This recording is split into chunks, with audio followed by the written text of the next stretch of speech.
Kış geldi, çevremizde gribal enfeksiyondan yakınan, bakteriyel enfeksiyondan yakınan pek çok tanıdığımız var. Belki de onlardan biri sizsiniz. Bugün bu konu üzerine konuşacağız. Daha fazlasını da konuşacağız elbette ama tekrarlayan viral ve bakteriyel enfeksiyonlar neden yaşanıyor? Neden? Bizi mi buluyor? Bunun yanıtını aramaya çalışacağız. Bu konuda tabii ki sorularımı yönelteceğim uzman bir isim karşımda. Aslında kendisini, hocamı çok yakından sosyal medya hesaplarından da takip ettiğinizi çok iyi biliyorum. Sıkı takipçisi olduğunuzu çok iyi biliyorum. Naturopatik beslenme terapisti sevgili Yasemin Tokvan bizlerle. Hoş geldiniz. Hoş buldum. Merhaba. Merhaba. Tam iyileştim derken tekrar hasta oluyorum. Bir grip atlatıyorum. Sonra deyim yerindeyse şifalanıyorum. Öyle zannediyorum. İlaçlar kullanıyorum. Her şey yoluna giriyor. İşe başlıyorum. Bir hafta geçtikten sonra tekrar hastayım. Yataklara düşüyorum. Neden hocam diye size böyle bir yakınmayla gelen bir hastanıza, bir danışmanınıza yanıtınız ne olurdu hocam? Yani kışla beraber aslında bunun birkaç sebebi var. Öncelikle güneş ışığını kaybediyoruz. Yani güneş ışığı bizim aslında yaşam enerjimiz. Hem vitamin D olarak, çünkü vitamin D hem bağışıklığı koruyan bir yapı vitamin, hem de yaşam enerjisi. Aslan enerjisini düşünün. Hani yaşam enerjisi, sahneye çıkmak, beslenmek ondan. Ama güneş ışığı azaldığı zaman bağışıklığımız da düşmeye başlıyor. Tabii kan değerlerimizde düşen birçok vitamin ve mineral de oluyor. Eğer hazırlıklı girmediysek kış mevsimine, yani daha önceden bu değerleri dengelemediysek maalesef ki bağışıklığımız düşük olarak başlıyoruz kışa. Birinci neden bu oluyor. Bunları sıralayabiliriz aslında nelere bakmamız gerekiyor kan değerlerinde. Kışa hazır olmak diye bir tanım var mı yani gerçekten? Hani ben kışa hazırım. Bağışıklık sistemimi kara kışın koşullarına, o sert soğuk havalara hazırlayabilirim. O zaman bu doğru bir tanım ya da doğru bir Kesinlikle düşünce. doğru, evet. Bizim bağışıklık sistemimiz yardımcı elemanlarla çalışıyor. Yani böyle vitaminler, mineraller, bazı yapılar var. Onlar eksik olduğunda bağışıklık sistemi çalışamıyor. Yani Eylül'de başlayan hani güneş ışığının azalmasıyla beraber birinci sıraya vitamin D'yi koyabiliriz. Kan değerlerinde 70-80 aralığının çok altına düştüğü zaman bu değer bir süre sonra artık bağışıklık kendini toparlayamıyor. Bu birincisi. Yani D3K2 bizim birinci sıraya koymamız gereken şey.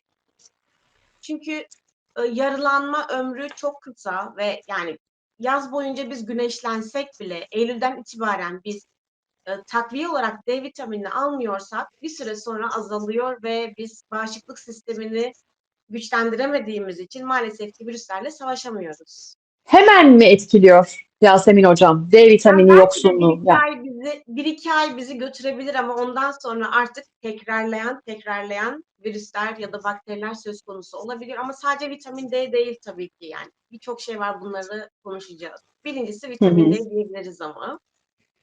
Yani tamam. vitamin D ile beraber güneşten aldığımız sadece bir vitamin değil. Yani o ışık, hani gözlerimizden içeri giren o ışık bize bir mutluluk veriyor. Hani o yüzden kıştan sonra böyle bir depresif hissediyoruz. Zaten gündem kortizolu sürekli yüksek tutmak üzerine stres altında oluyoruz. Bu da bağışıklık sistemini maalesef ki baskılıyor. Bu nedenle bağışıklığı yükseltmek için aslında hani mutluluk veren takviyeler, gıdalar, hobiler edinmemiz gerekiyor. Sadece vitaminler, mineraller değil yani. Şimdi hep şu söyleniyor. Bizim zamanımızda yani büyüklerimiz genelde şunu bizim zamanımızda işte D vitamini yoktu, magnezyum yoktu, takviye diye bir şey yoktu. Bu tabii şu anda bunu günümüz üzerinden ele alacak olursak da aklıma şey geliyor. Çünkü eskiden besinlerin besin değeri daha yüksekti. Yani başka bir yanıt bulamıyorum ama başka bir yanıtı da var mı bunun? Hakikaten neden mesela hiçbir takviye kullanmazken büyüklerimiz hastalıklar bu kadar sık olmuyordu? Hatırlamıyorum ben. Tabii tarladan toplanan o doğal gıdalar, hani vücudumuzda eksik olanların yerine konulması, yani çıplak tende daha çok güneşe maruz kalmak, ama o zamanlar bu kadar hava kirliliği var mıydı bir de? Hmm. Tabii ki bunlar da söz konusu ama bazı dönemlerde de şöyle düşünelim. Toplu ölümlerin olduğu dönemler de oldu takviye kullanılmadığı için. Yani bir yandan da. Günümüzde artık daha bilinçliyiz. Daha çok takviye. Özellikle koronadan sonra çok bilinçlenmeye başladık. Daha çok takviye alıp kendimizi korumaya başladık ama çok geçmiş zamanlarda hani viral enfeksiyonlardan ya da bakteriyel enfeksiyonlardan ölen topluluklar yok muydu? Şu anda en azından bilinçlendiğimiz için yani yerine koyduğumuz vitamin ve mineraller sayesinde daha sağlıklı ve daha bağışıklığımız güçlü bir şekilde devam edebiliyoruz. Kanımızı hazırlamak gerekiyor dediğiniz deyim yerindeyse hem kışa hem bağışıklık güçlendirmesi adına bir adım olarak düşünecek olursak. Kanda D3, K2 dışında örneğin bir demir eksikliği benim bağışıklığım üzerinde yine doğrudan etkili midir değerli hocam? Kesinlikle doğrudan etkilidir. Özellikle katalaz gibi enzimler bizim vücudumuzu koruyor, toksinleri vücudumuzdan uzaklaştırıyor. Yani bağışıklığımızın ve kanımızın dengede olması için kesinlikle demir de gerekli ama şunu unutmamak gerekiyor. Eğer bir viral enfeksiyon geçiriyorsam, bir bakteriyel enfeksiyon geçiriyorsam o anda demiri kullanmamam gerekiyor. Çünkü bakteriler de bu demiri kullanabiliyor.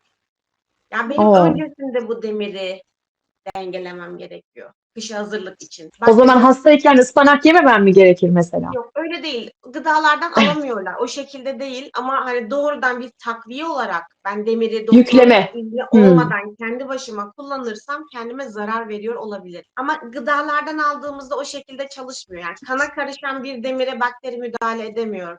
Ama ben takviye olarak onu alırsam evet o zaman Sindirim.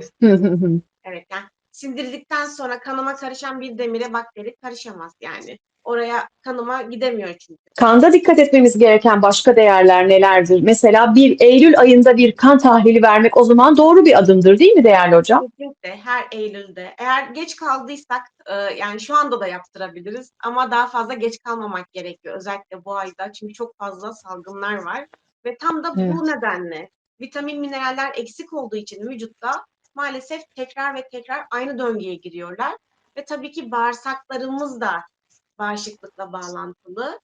Ona birazdan değiniriz belki de. Önce vitamin, minerallerde neler Tabii. eksikse sorun yaşanıyor. Onlara bir değinelim. Özellikle bir %2'lik bir iyotu böyle haftada 2-3 kez kullanırlarsa kendilerini aslında korumuş olurlar. Çünkü haftada 3 kez %2'lik bir iyot bizim haftalık ihtiyacımızı gidermiş oluyor aslında.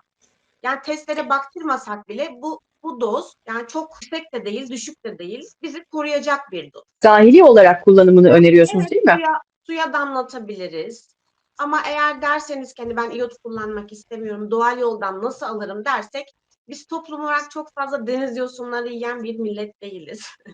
Deniz yosunlarını böyle çorbalara koyarak hani bu suşilerde böyle yeşil kısım Evet. olur mesela.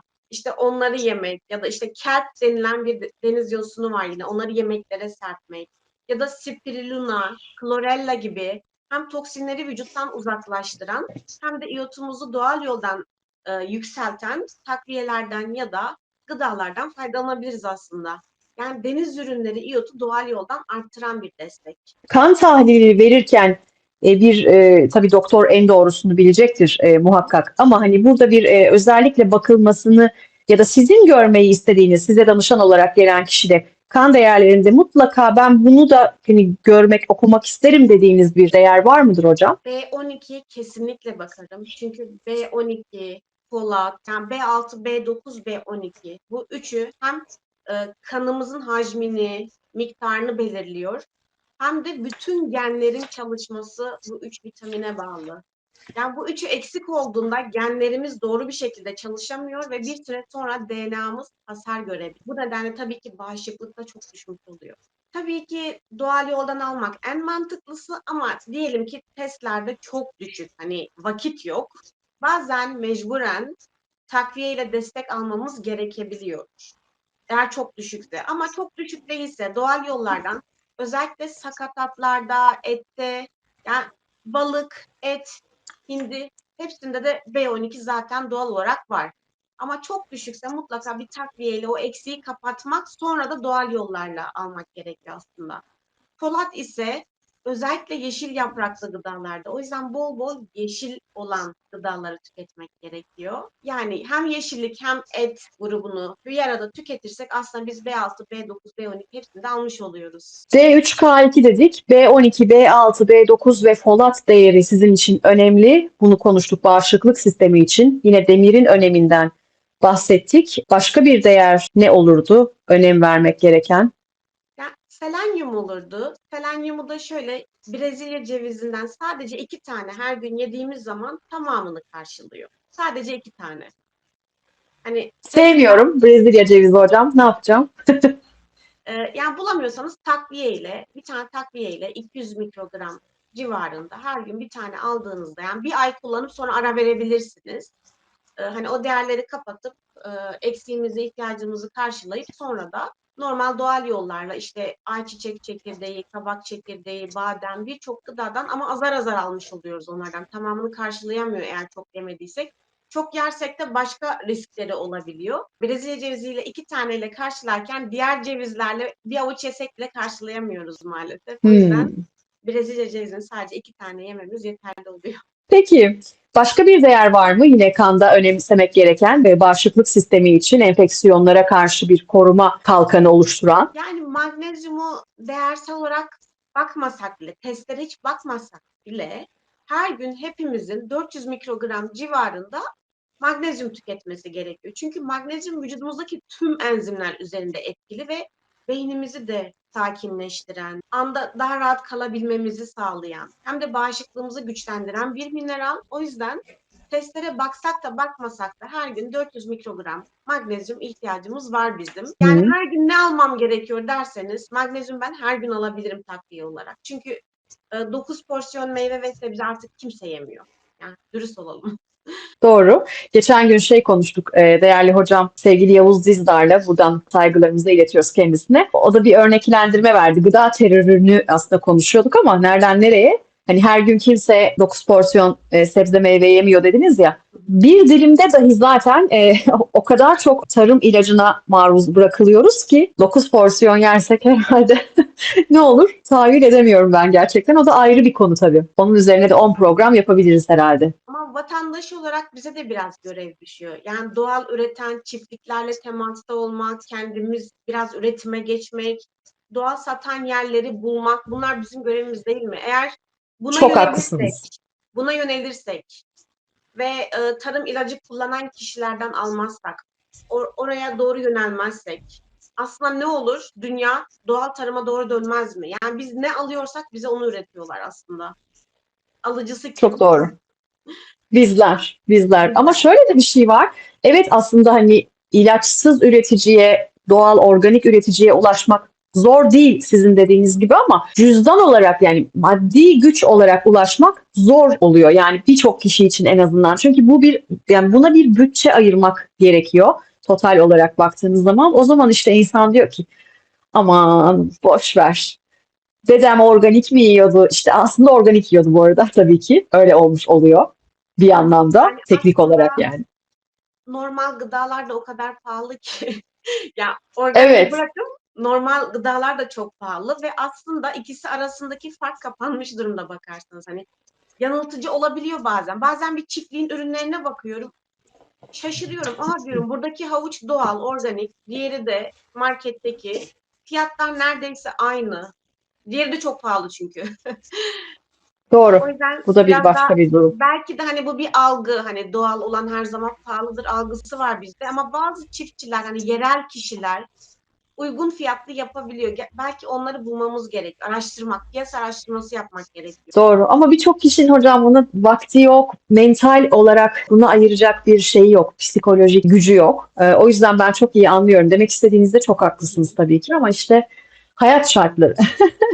Hayat şartları hepimiz farklı şartlarda ya da benzer şartlarda bir şekilde hayatımızı idame ettirmeye çalışıyoruz. Peki şimdi kışa nasıl hazır giriliri konuşuyoruz değerli Yasemin Tokvan'la. Yasemin hocam diyor ki bir takım kan değerlerine dikkat etmelisiniz. Özellikle bu değerleri olması gereken seviyede tutmalısınız ki bağışıklık sisteminizde bir kalkan gibi bunu kuşansın. C vitamini hocam. C Yani C takviyesi. vitamini şöyle, ben çünkü gıdalarla bunu almak taraftarıyım. Ama eğer bir virüs ya da bakteriyel enfeksiyon geçiriyorsanız o zaman yüksek doz vitamin C kullanımına gidebiliyorum. Yani bunu testlerde zaten pek bakmıyoruz. Hani baktığımız bir şey değil ama dolaylı olarak testlerde anlıyoruz. Ondan önce uzmanlar anlayabilir. Ama testlerden ziyade ben her gün çiğ olarak sebze meyve tüketiyorsam zaten vitamin C alıyorum demektir. Bolca Hı hı. antioksidan alıyorum demektir.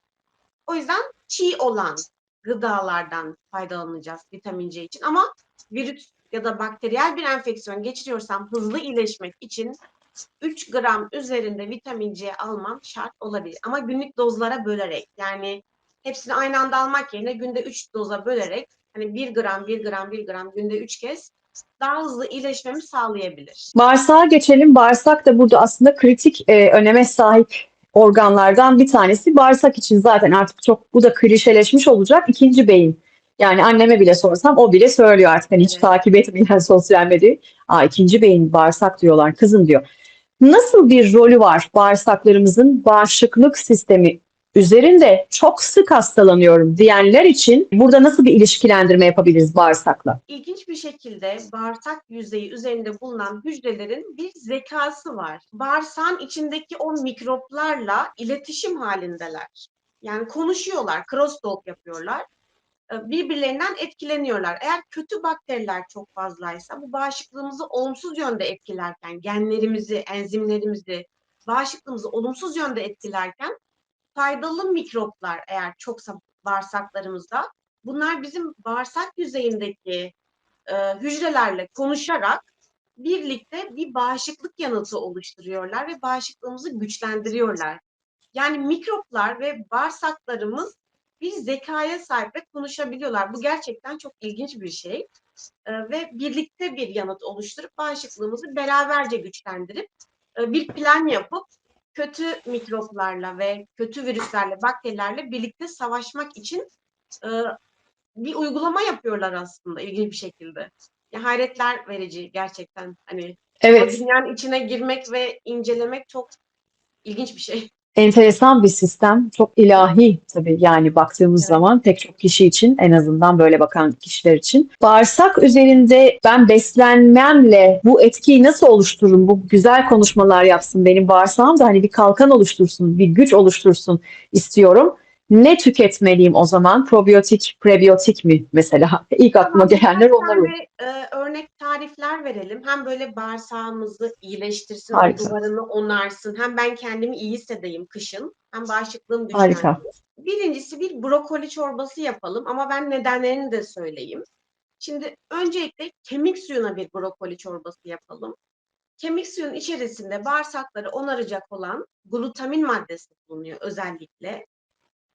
Şimdi brokolileri böyle küçük küçük parçalara kesiyoruz. Neden bunu kesip bir kenara koyuyoruz öncelikle?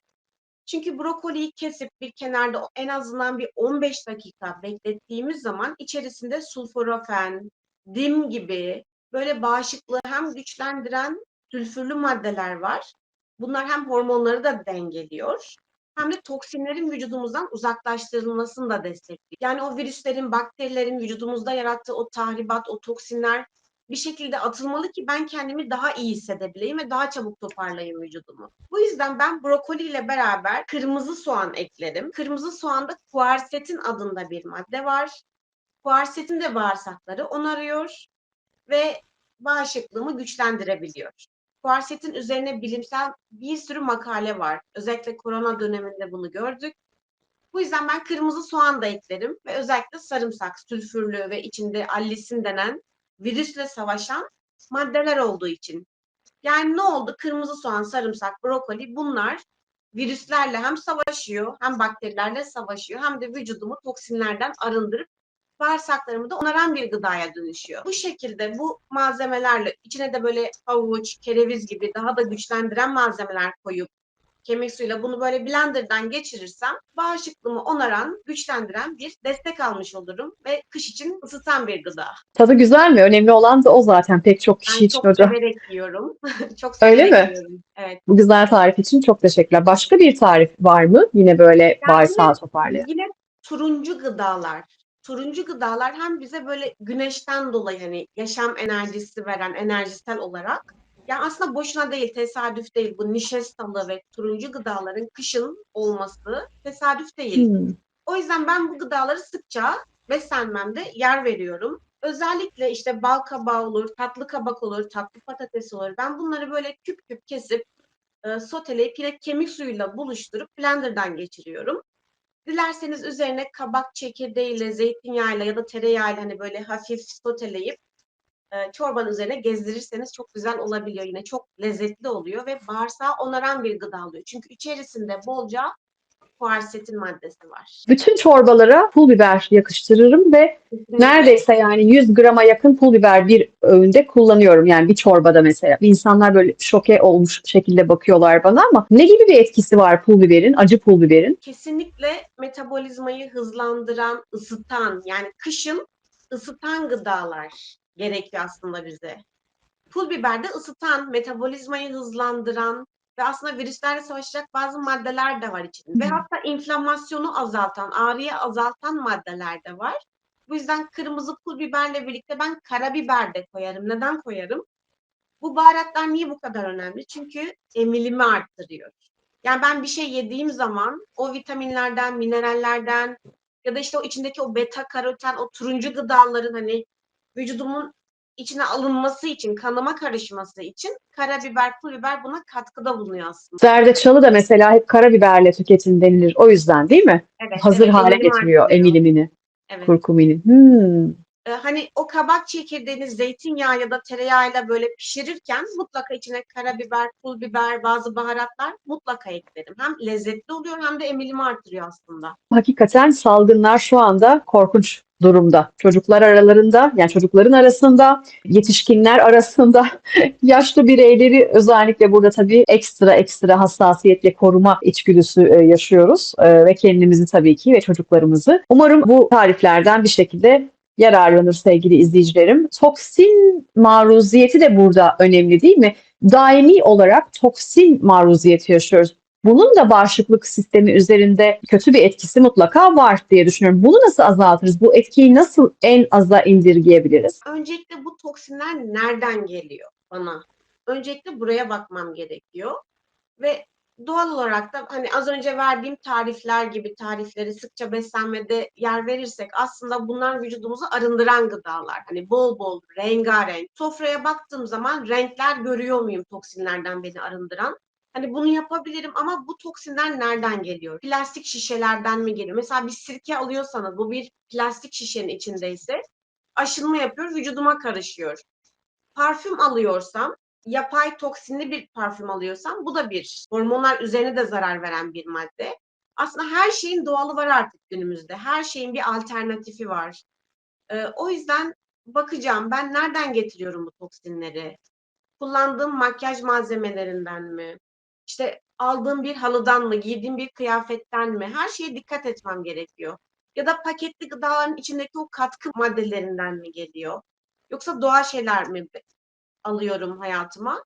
Buraya bakarsak yani öncelikle gelen toksin miktarını azaltırsak sonra da mutfağımızda biraz değişim yaparsak aslında toksinlerden korunmak ve arınmak çok mümkün. Hiç hasta olmamak. Yani mesela bazı insanlar da diyor ki, ben hiç hasta olmuyorum uzun zamandır. Hiç hastalanmıyorum. Hani kışı da atlatmış, yazın da tamam. Koca kışı hastalıksız hiçbir gribal enfeksiyona yakalanmadan geçirmek. Yani bu bir avantaj mı bağışıklık sistemi üzerinden bir yorum yapacak olursanız yoksa senede bir kere de hastalanmalı insan diyen hekimlerimiz de var çünkü. Sizin burada bakış açınız nedir onu merak ediyorum. Böyle hiç hastalanmayan kişilerde bazen otoimmün hastalıklar olduğunu da görebiliyoruz. Bağışıklığı aşırı güçlü çalışıyor. Yani aslında bir dengesizlik var. Bazı hücreler zayıf çalışıyor, bazıları da aşırı güçlü çalışıyor.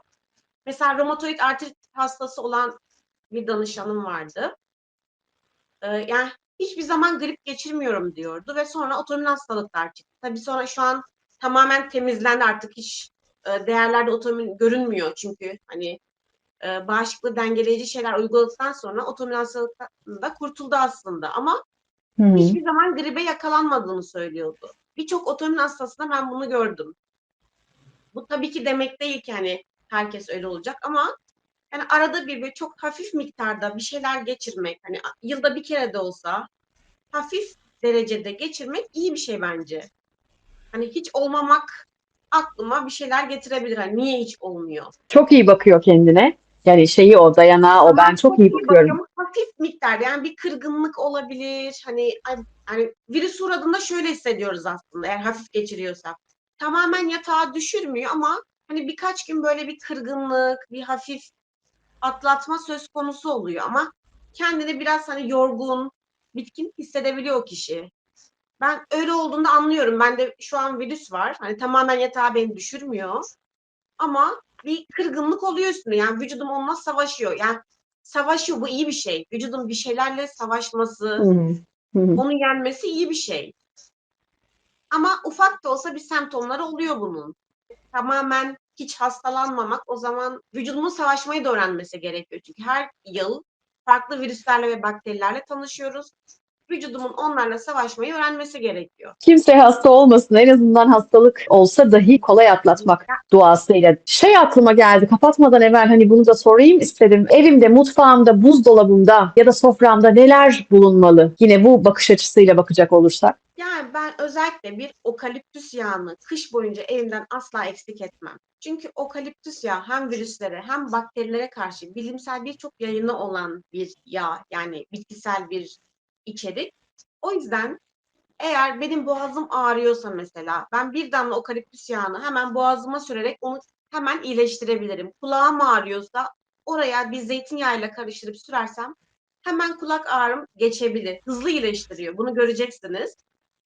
Mutlaka Nasıl evde süreceğiz hocam? Kulağımız ağrıyor diyelim ki. Zeytinyağında çözdürecek miyiz onu? Yani uçucu yağı, mesela taşıyıcı yağla. Heh, bir kulak çöpünü önce evet. zeytinyağına batırıp sonra da sadece bir damla okaliptüs yağı damlatıp kulağıma şöyle dışarıdan biraz gezdirirsem oradaki ağrıyı, kaşıntıyı çabuk keseceğini göreceksiniz. Ben bunu çok kez deneyimledim ve çocuklarda Hmm. da hani hep yardımcı olarak kullandım. Hem de nefes Oradaki açıcı. bakterilere de etkisi var mı Evet, kulakta? üst solunum yolları enfeksiyonları için kesinlikle çok etkili. Mesela boğazınızda bir ağrı, kaşıntı varsa şu baş parmağınıza damlatıp şöyle gezdirin. Bütün bu boğazınızı temizleyecek. Yani o kaşıntıyı, ağrıyı çabuk kesen bir etkisi var. Bu önemli bir bilgi. Benim evimde de mesela okaliptüs yağı ve lavanta yağı eksik olmaz yani senelerdir. Ama Çay herkes olarak, sevmiyor.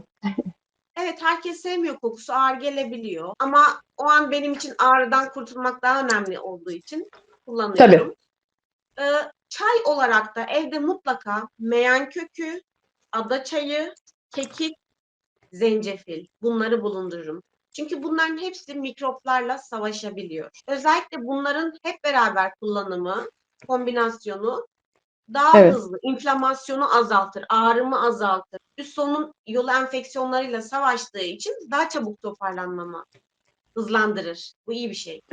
Koruyucu dozu nedir? Yani daha doğrusu güvenli dozu nedir meyan kökü çayının? Çünkü hiç tüketmedim örneğin. Ben mutlaka vardır izleyicilerim arasında da soracak Yani olan. şöyle küçük bir tutam herhangi bir bitkiyi, aslında herhangi kurutulmuş bir bitkiyi bir tatlı kaşığı bir kupa ölçek sıcak suyla eşleştirecek şekilde ayarlanmalı aslında. Hepsinden karıştıracaksan böyle ufak ufak, miktarı ufak ufak olmalı. Yani şöyle bir pinçik meyan kökü gibi düşünün. Birkaç dal ada çayı, işte zencefil kullanıyorsam küçücük bir miktarını rendeliyorum ve üzerine sıcak su döküp 10-15 dakika dinlenmeye bırakıp sonra içiyorum. Yani aslında birçok insan kaynatma hatasına düşüyor ama hekimler ve terapistler diyor ki demleyeceksiniz, kaynatmayacaksınız Evet. asla. Bu Suyu çok kaynat, önemli değil mi? üzerine Hı hı, üzerine ilave et ve bekle. Yani kaynatma. hı hı. Çok teşekkür ediyorum bu güzel Ben bilgiler teşekkür için. ederim.